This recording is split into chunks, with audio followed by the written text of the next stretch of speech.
ગઈકાલે દેશના યશસ્વી વડાપ્રધાન જેમણે 12 વર્ષમાં દેશમાં અનેકવિધ વિકાસના કાર્યો કરીને સમગ્ર જનજીવનના અંદર કંઈક વિકાસના ફળો મળ્યા છે એવી અનુભૂતિ થઈ રહી છે. અને મોદી સાહેબના જ્યાં જ્યાં પણ જાય છે ત્યાં અનેકવિધ વિકાસના નવા પ્રકલ્પો અને લોકાર્પણ કરે છે. ગઈકાલે 18,000 કરોડથી પણ વધારે નેશનલ અને રાજ્યના ભૂપેન્દ્રભાઈના નેતૃત્વની સરકાર અને દેશમાં મોદી સાહેબના નેતૃત્વની સરકાર વિકાસના અનેકવિધ કાર્યો જેનીથી સીધો ગુજરાતને ફાયદો થયો છે. દેશના અન્ય રાજ્યમાં પણ જનકલ્યાણના કામો એ હંમેશા મોદી સાહેબના વડપણ નીચે થતા રહ્યા છે.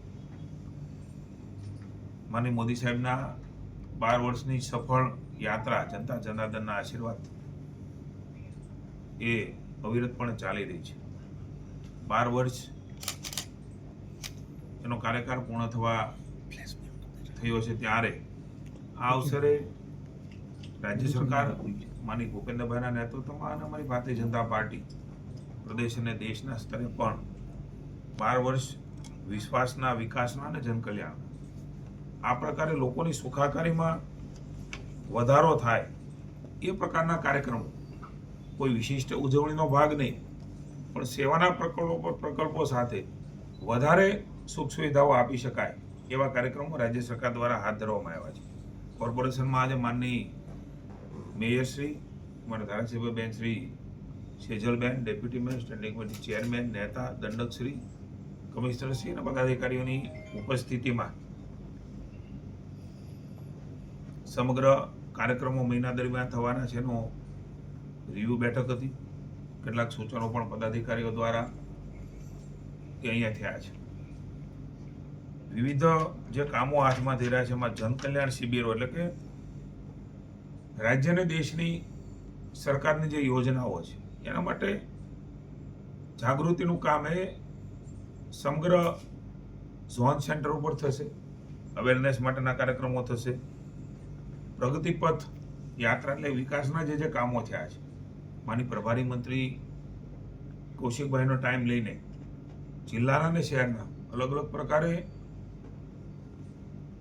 કામો જે હાથમાં ધરવામાં આવ્યા છે, ખાસ કરીને વિશિષ્ટ કામો છે જેનાથી આમ જનતાને મોટો ફાયદો છે. એ પ્રગતિપથની પણ યાત્રા થશે. સામાન્ય જનતાને, એનજીઓને અને લોકોને જોડીને પણ ખ્યાલ આવે કે ભાવનગર ક્યાં પહોંચવાનું છે એ પ્રકારનો પણ એક આયોજન વિકસિત ભારત સંકલ્પ સંમેલન એ પણ એક થવાનું છે.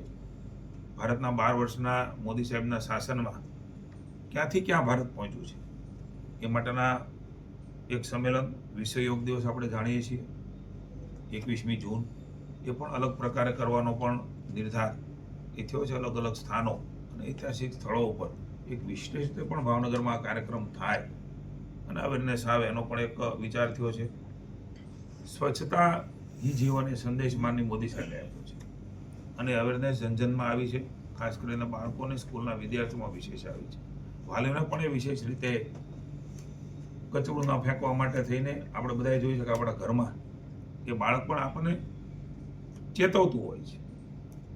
આ અભિયાન વધારે અવિરતપણે ચાલે કારણ કે જીવનનો ભાગ બને એ માનની મોદી સાહેબ અને ભૂપેન્દ્રભાઈ ઈચ્છી રહ્યા છે. ત્યારે એક સ્વચ્છતા અભિયાન અલગ અલગ સેગમેન્ટમાં, અલગ અલગ જગ્યાઓ પર એ અભિયાન પણ આપણે આખું લિસ્ટ મળી જશે. તારીખ વાઇઝ નક્કી થાય એટલે એ પ્રકારના અભિયાન પણ સ્વચ્છતાનું થવાનું છે.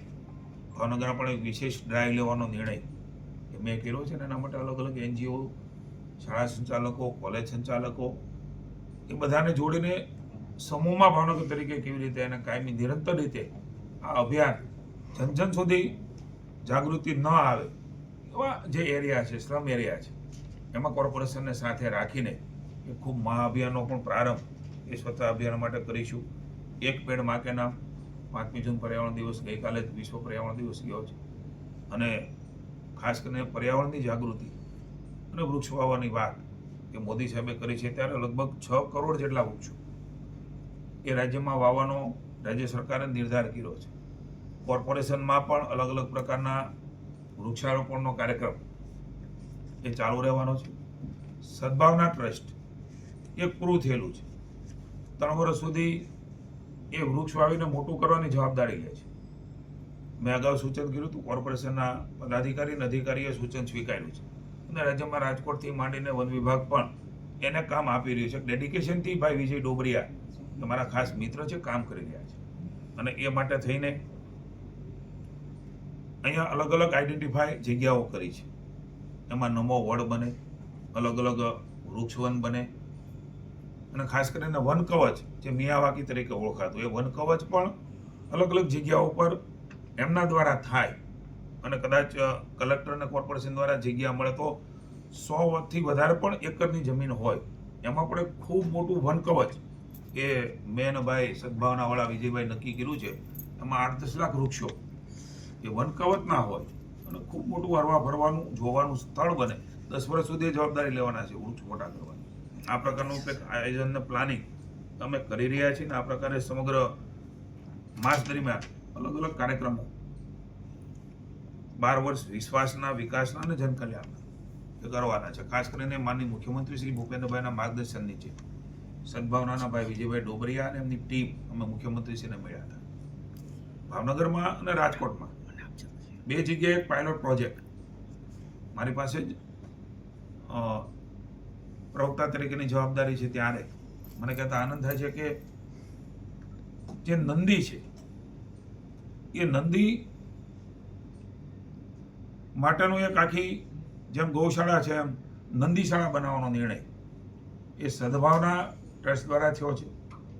એને જે જમીન જોઈએ 2 કટકે 1 કટકે એ જમીન ગૌચરનું પણ ઉલ્લંઘન ન થાય, ત્યાં વૃક્ષ પણ હોય તો ગૌચરનું ઘાસ પણ ઉગે.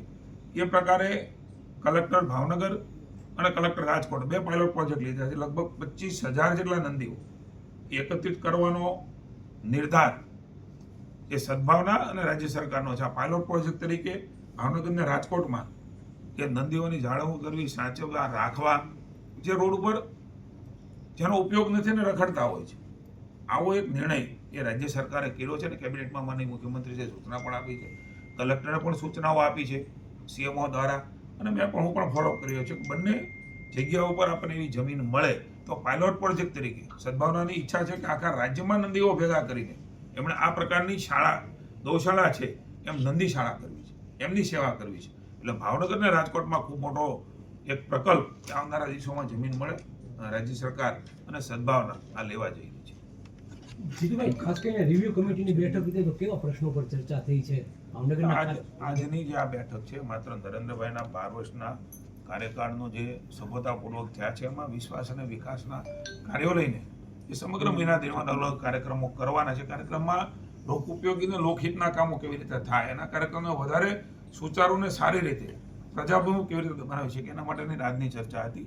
એ રિવ્યુ બેઠક આવનારા દિવસોમાં તમામ નગરસેવકો, અમારા પદાધિકારીશ્રીઓ અને વોર્ડ વાઇઝ જે અધિકારીઓ છે એમની હાજરીમાં કોઈ સર્કિટ હાઉસ ખાતે જે ભૂતકાળમાં કરી છે એ પ્રકારે પણ બેઠકનો નિર્ણય કર્યો છે જેનાથી વોર્ડના નાના મોટા પ્રશ્નો હોય, અધિકારી હોય તો ત્યાં સ્થળ ઉપર નિકાલ થાય એ પ્રકારે પણ આગામી દિવસોમાં માની મેયરશ્રીની અધ્યક્ષતાને એ કાર્યક્રમ અમે કરવાના છે. 12 વર્ષના સમય દરમિયાન કેવા પ્રકારના પડકારો રહ્યા છે ખાસ કરીને ગુજરાતમાં?